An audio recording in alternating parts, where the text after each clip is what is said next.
تصور کے حق میں رہے ہیں اور دنیا بھر میں جہاں جہاں جہاد و مولانا کو سپورٹ کیا ہے خلافت موومنٹ کے اندر بھی، اور اس کے بعد بھی جہاں جہاں جنگ ہوئی تو اپنا اس کے بعد اپنا اٹلی کے اندر جو اٹلی کا آکوپیشن تھا، ترکی اس کے لیبیا کے اندر، اور جہاں جہاں مسلمانوں کو تکلیف پیش آئی الجزائر کے اندر انہوں نے ہمیشہ سپورٹ کیا. تو مولانا جہاد کے حق میں تھے. ہاں جہاد کے حق میں ضرور تھے آغا صاحب، ضرور ہوں گے، لیکن بات یہ ہے کہ دوسرے والے جہاد کی بات کر رہے ہیں. یہ جس طرح سے آج لوگ بات کرتے ہیں کہ بھئی اس کو مارو اس کو مارو. ہم اب اپنا یہ آج کی بات کو پروجیکٹ نہیں کریں گے وہاں پہ جا کے. We are not going to look at him from today's perspective. ہم تو اس دور کے پرسپیکٹو میں دیکھیں گے. آج بھی لوگ سمجھتے ہیں کہ فلسطین کے اندر جہاد جائز ہے.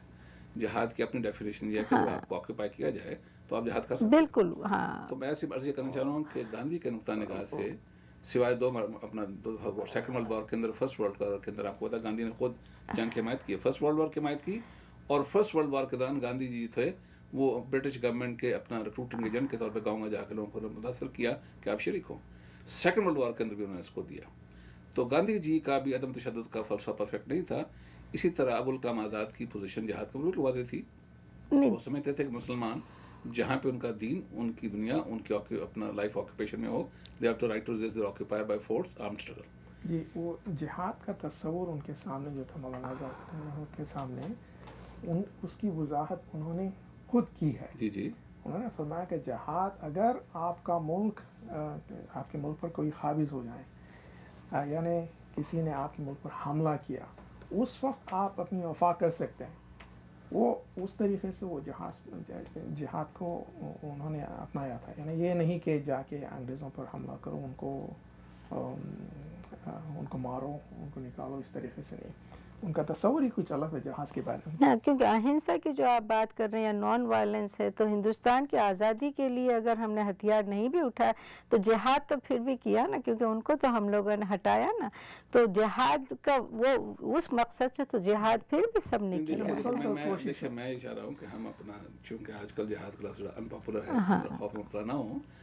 اس بات میں ہم ڈاکیومنٹ کر سکتے ہیں اس بات کو بڑا آسانی کے ساتھ کہ ابوالکلام آزاد جہاد بالسیف کے بھی قائل تھے، لیکن اس کی کنڈیشنز کو ڈیفائن کرتے تھے.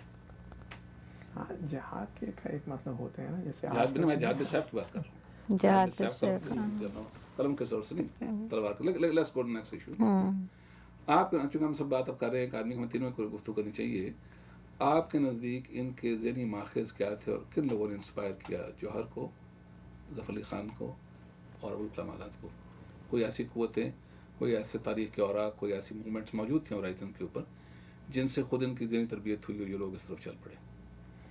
مولانا آزاد جو تھے 1908 1910 میں انہوں نے مشرق وسطیٰ اور یورپ کی وہاں انہوں نے سیر کی تھی، اور وہاں ان کی ملاقات محمد عبدو سے ہوئی تھی، اور جمال الدین افغانی سے جو تھے ان کے اثرات اس زمانے میں بہت زیادہ تھے، ان سے متاثر ہوئے. اور عراق میں انہوں نے ینگ ٹرکس جو ہیں ان سے ملاقات کی، ان سے بھی متاثر ہوئے. جیسے آپ فرما رہے تھے پہلے جوانی میں ان کا تعلق جو ہے بنگالی نیشنلسٹ جو تھے ان سے رہا. یہ تمام تاثرات جو ہیں ان کی رائٹنگز میں ان کی پائے جاتے ہیں. اور اس کے بعد گاندھی سے ملاقات آپ یہ ذکر کریں گے کہ اس دور میں جو مین انفلوئنس ان پہ ہوتا ہے وہ جمال الدین افغانی کا ہوتا ہے، اور جمال الدین افغانی کے تھیسس کا جو مین حصہ جس کو ساری مت اپناتے ہیں بڑے کمپلیکس طریقے سے، وہ پین اسلامزم. ٹھیک ہے نا جی. وہ اپنا دو اس کے سے لیتے ہیں، ایک تو عرب کی جو اپنا اسلامی نقطہ نظر ہے وہ یونیورسل امہ، اور دوسرا ہے اپنا اینٹی امپیریلزم. دونوں چیزیں انہوں نے اس سے لی ہیں اور دونوں پر کمپرومائز نہیں کیا. کچھ ان کے لیسنز تھے ٹیمپرری، کچھ ان کے لائف لانگ لیسنز تھے. تو میں آپ سے عرض کر رہا ہوں کہ آپ اس بات پر اتفاق کریں گے کہ جو سبق انہوں نے مولانا جمال الدین افغانی سے سیکھے وہ لائف لانگ لیسنز تھے، پھر ان کو برے نہیں نام سے کبھی. ایک تھا اپنا یونیورسل بردرہڈ کا امہ کا، اور دوسرا ان کا تھا اینٹی امپیریلزم کا. دونوں پر وہ ساری عمر پر ثابت قدم رہے. جی یونیورسل کا یہ ان کے خیال اس کے بارے میں یہ نہیں کہ مسلمانوں کے لیے صرف یونیورسلزم ہو. ان کا یونیورسلزم جو ہے وہ ساری دنیا میں، یعنی ساری انسانیت کے لیے تھا، وہ صرف مسلمانوں کے لیے مخصوص نہیں. وہ پھر بعد میں انوالو ہوتا ہے، وہ آتا ہے سیکنڈ اسٹیج کے اندر جب وہ گاندھی کے ساتھ مل کے کام کرتے ہیں. لیکن چلیے ٹھیک ہے، ہم اس سے بات کر لیتے ہیں. یہ بتائیے آپ کو شبلی نعمانی کا کیا انفلوئنس ہم پہ؟ شبلی نعمانی کا اور میرے خیال سے جو ان لوگوں کا تو ادب کی طرف زیادہ جو رجحان تھا نا ان لوگوں کا. جیسے مولانا آزاد کی زندگی پڑھنے سے یہ ہوتا ہے کہ ان کی اپنی زندگی کے اوپر سب سے زیادہ جو مجھے لگتا ہے کہ جنہوں نے اثر کیا ہے وہ ان کے اپنے والد کا تھا, کہ ان کی زندگی, ان کا طور طریقہ, ان کے نا علم سے جو لگاؤ تھا, وہ ساری باتیں جو ہیں وہ ان سے آئی ہیں. سیاست کے معاملے میں بات اور ہوگی. ان کے والد تو پیر تھے, وہ تو اپنے بات کی پیر چھوڑ کے بھاگے. انہوں نے کہا میں اس پیر سے توبہ کرتا ہوں. ہاں وہ تو بھاگے, وہ تو ضرور کیے انہوں نے. ان کے معاملے میں اور دنیا دونوں معاملے میں اپنے والد کے راستے سے الگ اختیار نہیں, پر اثر جو آیا ہے, جو آپ دیکھیں گے کہ جو ان کے اوپر یہ جو علم سے ان کو جو رغبت حاصل ہوئی اور اتنا پڑھنا, ایسی کتابیں انہوں نے 14 سال کی عمر میں پڑھی ہے کہ میں آج آپ کو لکھ کے دے دوں کہ ہمارے آج کے مولا مولوی کے ان کے نام بھی نہیں پتے ہوں. اصل میں بات ہے جو آپ نے فرمائی دیکھ اس میں یہ ہے, اور شیخ اکرام صاحب نے اپنی کتاب موج کوثر کا ڈاکیومنٹ کیا اس کو. انہوں نے بتایا کہ جب یہ میرے 15 برس کے تھے, لیکن 15 برس کی عمر میں انہوں نے مصر میں چھپنے والی بہت سیاسی کتابیں پڑھ رکھی تھیں جو علامہ شبلی نعمانی نے پڑھی تھیں. تو کہتے ہیں کہ اس میں ایک حیران کن بات یہ ہے کہ نہ صرف شبلی نعمانی نے جو خاصے بڑے تھے ان سے عمر میں, انہوں نے متاثر کیا ہے ابوالکلام آزاد کو, بلکہ 15 سال کے ابوالکلام آزاد نے شبلی کو بھی متاثر کیا. تو یہ ایک بڑا کمپلیکس انٹریکشن تھا. لیکن شبلی نعمانی کے انفلوئنس کو میرا خیال ہمیں اس کانٹیکس میں دیکھنے کی ضرورت ہے کہ شبلی نعمانی اس وقت ہندوستان کے اندر پہلی مسلمانوں کے ایک مستند, معقول اور مدلل آواز تھے, جنہوں نے علی گڑھ کے خلاف آواز اٹھائی اور سمجھا کہ علی گڑھ بہت زیادہ ایک طرف چلا گیا ہے, اس کا بیلنس ختم ہو گیا. تو اس کے اوپر انہوں نے سر سے تنقید کی, اور اس کے بعد یہ ایک یونیورسلی ریکگنائز بات ہے کہ ان کے سب سے شاگرد رشید جو ان کی ٹارچ کو لے کے آگے چلے علی گڑھ کے خلاف, وہ ابوالکلام آزاد تھے. تو ابوالکلام آزاد جو تھے وہ جدید تعلیم کے مخالف نہیں تھے, لیکن جس قسم کی جدید تعلیم اور وہ تعلیم جو سامراج کے سامنے جھکنا اور ہندو کے ساتھ لڑنا سکھاتی تھی, اس کو رد کیا انہوں نے. تو جدید تعلیم کو رد نہیں کیا, لیکن انہوں نے علی گڑھ کے اندر لڑائی ہوئی, اور اسی بات سے آپ کو یاد ہوگا خود شبلی نعمانی چلے گئے چھوڑ کے اپنا وہاں سے گئے علی گڑھ سے ندوہ گئے, ندوہ خود ان کے جھگڑے ہوئے. اس سارے پروسیس کے اندر جو ایوالو کیا وہ تو یہی ہوا نا کہ ان کی اور کنسولیڈیشن ہوئی اس بات کے اوپر کہ ہم نے اپنی تعلیم جو ہے اس کو بہتر لینا, اور دین کے بغیر دنیا جو ہے نامکمل ہے.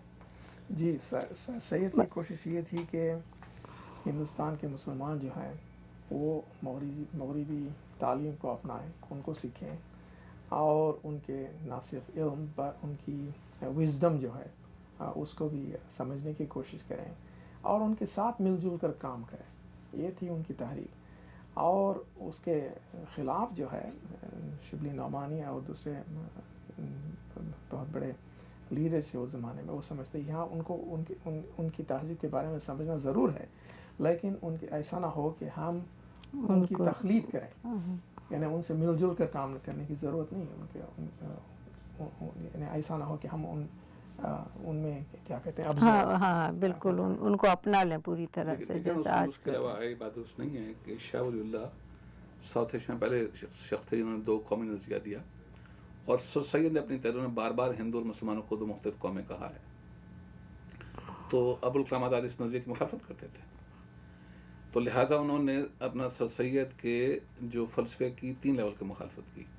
ایک تو ون سائیڈ ایجوکیشن کے لیول پہ, دوسری انگریز دوستی کے لیول پہ, اور تیسری ہندو کے ساتھ اپنا علیحدگی کے لیول پہ, تینوں پہ کیا, اور ایک نیا اسکول آف تھاٹ کریٹ کیا.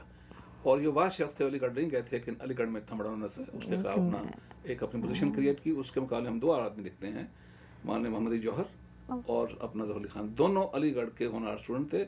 حتیٰ کہ سر سید نے خط لکھ کے دیا ان کو تعارفی, اور کہا کہ آنے والے دور میں یہ شخص بڑا لیڈر ہوگا, جو کہ واقعہ ہوا. لیکن ان کی بھی جو چینج ہوئی ہے اپنا سینس آف ڈائریکشن, وہ کی ہے شبلی نے. شبلی نے ظفر علی خان سے کہا اگر تم نے دوبارہ عشق کی شاعری لکھی تو مجھے اپنا میرے پاس مت آنا, I don't want you as a student.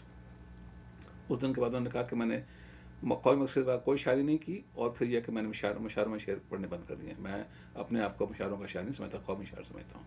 جوہر کا بھی یہی ہوا, جوہر کی بھی آبیاری جو ہوئی ہے وہ شبلی نعمانی نے کی ہے. تو ہم دیکھتے ہیں کہ ایک ٹیچر نے 3 میجر اسٹوڈنٹس پیدا کیے ہیں ساؤتھ ایشیا کے اندر, جن کی نظیر نہیں ملتی دنیا کے اندر. مولانا آزاد نے کافی زمانے تک مولانا شبلی کے ساتھ کام کیا ہے, آپ نے ان کو بلا دیا, ان کو رہے, اور ان کے خیالات کی جو ترویج تھی ان کے کلام کی, وہیں پر ہوئی. شیخ اکرام نے جو بہت ہی کرٹیکل ہیں دونوں کے لکھا ہے کہ ان کے خیالات کو اگر نیشنل پہ کس نے پبلسٹی دی ہے الحلال کے لیے تو اپنا انہوں نے دیا. اگر وہ نہ ہوتے تو شبلی نعمانی ایک چھوٹے سے اسکول کے ٹیچر بن کے رہ جاتے, ان کی قومی پذیرائی